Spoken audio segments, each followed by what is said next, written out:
Hey guys, so today we're going to be talking about the controversial They/Them, which is a new horror movie that was just released straight to streaming onto Peacock.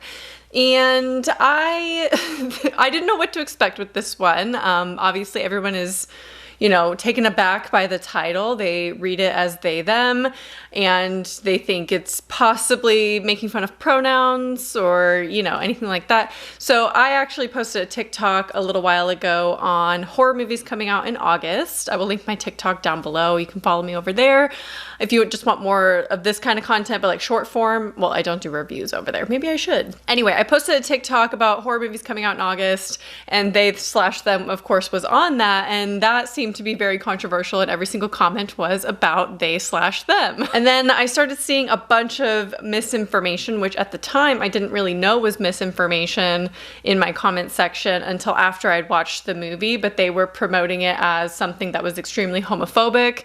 They were saying it makes fun of gay people and it exploits the LGBTQ plus community, and obviously it's set in a conversion camp, so people didn't think that that was possible to do it correctly without being offensive. But just because the movie is titled They/Them and it's a play on pronouns and it's set at a conversion camp does not automatically mean that it's done in really poor taste. So I just wanted to clarify that. Personally, I think They/Them is a very unique title and I actually really like it. I think it's fun, especially it fits with this movie, So as I mentioned, this follows a group of teenagers at an LGBTQ plus conversion camp who endure unsettling psychological techniques while also being stalked by a mysterious masked killer. I was expecting a classic kind of slasher camp vibe, Friday the 13th. I mean, pretty much any slasher movie set at a camp, so obviously the idea is not super original, but I think it being set at a conversion camp makes it more original. So we'll start with the good aspects of this movie and then we'll get into my criticisms and of course spoilers. Spoilers will begin at this point, so do not watch past this point if you haven't seen it yet or if you're interested in seeing it. Personally, I recommend sticking around for spoilers, but that's just me. So for the good, it's great to see a cast that is full of the LGBTQ plus community and casting actual trans people in these roles. And I think the representation in this movie is fantastic. I think we're lacking a lot of that in the horror genre, and obviously as we continue on, it's 2022, we should have more of that representation in movies beyond just like one character who usually is not the main character and or usually dies. So it was good to see. It was good to see a nice cast with that representation in there, and unfortunately that is where the good ends. And that doesn't even have anything to do with the movie. Overall, this movie both was and wasn't exactly what I was expecting. I just think there's a whole lot of nothing going on in this. They tried to do so many different things in this movie that it did not work for me at all because everything felt so disjointed from one another. We have a musical number like 30 minutes in that is meant to be inspiring, but juxtaposed with the horror elements of this, it felt very jarring. And then of course we have the two sex scenes, and I feel like we honestly spent more time on the sex scenes and the musical number than we did the actual horror of like the slasher killer vibes. Now I agree with the overall message of this movie, of course, of like accepting yourself and, not caring what the world thinks about you, and also accepting others and things like that, because people within this community also have biases towards other members of the community. So they represent that in the movie, which I thought was really good commentary. And of course, this is underlined by the musical number at 30 minutes in, but I feel like everything else, the horror, the story, and all of that was kind of lost to that.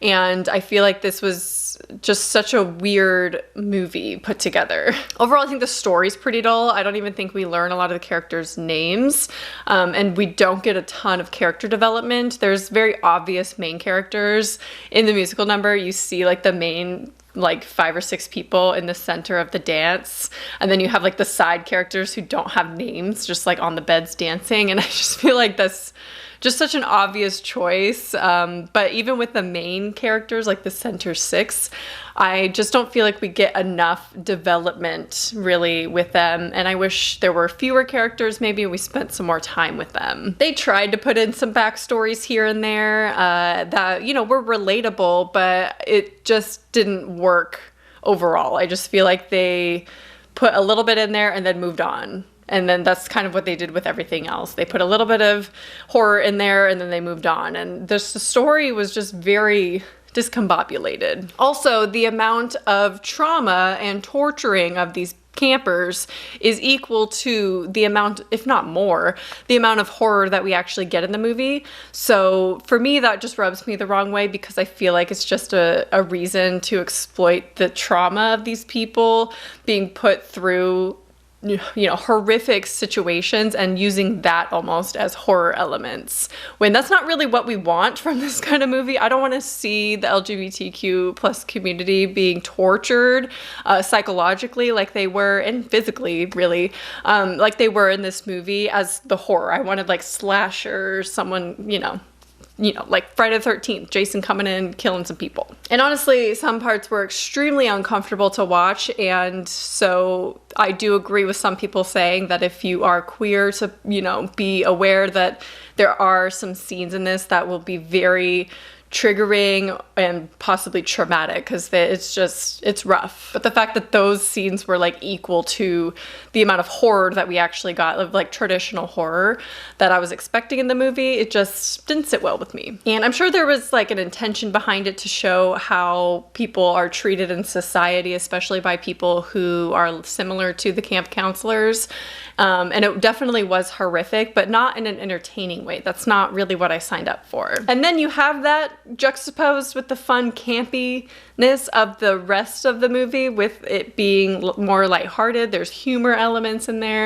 And I'm all for like a dark comedy situation sometimes if it's done correctly. I just feel like the tone changed so much. I never knew what emotion to feel, because it would go from something traumatic to a sex scene to a musical number to a funny scene. It was just kind of bizarre and all over the place. Like the tones of this movie were just not balanced. Like I wanted it to either take itself seriously or not at all. And there needed to be like a balance of that, and it just didn't work. There is also animal death in this. I wanted to warn you guys that I actually personally skipped myself. I wasn't in the mood. Was not in the mood to watch that, so I didn't watch it, but that's because my good friend Allison over at the Who's There podcast actually tweeted as I was watching this movie what parts to skip, or like the timestamps of the animal torture to skip. So this is the timestamp of the animal death, so you can skip that scene if you're sensitive to that. Did not like the musical number. Sorry, it just felt so weird. Although the message is great, I really agree with the message. Wasn't a fan. Also, not a fan of sex scenes. You already know how I feel about that. It's great that we're getting representation in there and having like balanced sex scenes, but I feel like they definitely really tried to make sure we had a girl and a guy and guy, and you know, to make sure there was all of it represented in this movie.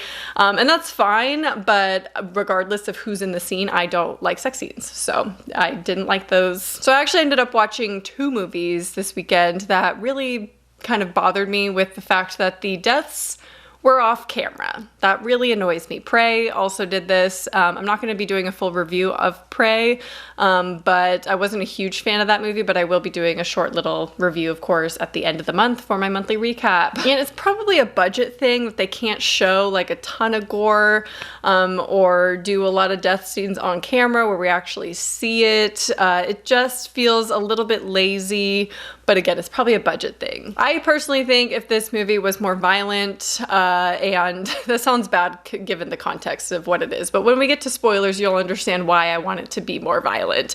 If it had more gore in it, I think that really would have elevated it a little bit and given it that Halloween Kills treatment, where the story isn't great, the characters are kind of, you know, lackluster, but we have the horror of the creative kills and the gore and the death scenes being really unique. And honestly, the horror scenes in They/Them felt very like random in comparison to the rest of the story. They just kind of felt shoehorned in there, and they never really spent, another thing Prey did, they never really spent time building dread for some of the scenes. There would be like a little bit of tension here and there, but as far as the horror, it still felt so random. And honestly, they really felt out of place, which is strange in a straightforward horror slasher movie. The slasher scene should not feel out of place. If anything, that should be the major focus of it, and it just wasn't. So now we're gonna get into spoilers. So if you haven't seen it yet, of course you could turn it off now. Personally, I recommend skipping it so you can watch the rest of this video